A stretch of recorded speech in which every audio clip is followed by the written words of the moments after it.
ഞാൻ ഇന്ന് എൻ്റെ സ്കൂൾ ബാഗൊക്കെയാണ് കാണിക്കാൻ പോകുന്നത്. ഇതാണ് എൻ്റെ സ്കൂൾ ബാഗൊക്കെ. ഇതാണ് എൻ്റെ കിറ്റ്. ഇതാണ് പാത്ര. ഇതാണ് എൻ്റെ സ്നാക്സ് ബോക്സ്. ഇതാണ് എൻ്റെ പെൻസിൽ വെക്കുന്ന പെട്ടി. ഇതാണ് എൻ്റെ വാട്ടർ ബോട്ടിൽ. ഇതാണ് പൗച്ച്. ഇത് കളർസ് ആണ്. ഇതെന്റെ ഷാർപ്പനർ, ഇതെന്റെ എറേസർ, ഇതെന്റെ പെൻസിലാണ്.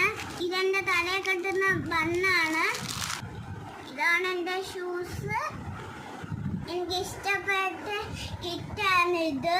നല്ല ഫേവറേറ്റ് ആണ്. അടുത്ത വീഡിയോയിൽ പിന്നെ കാണാം. Bye bye.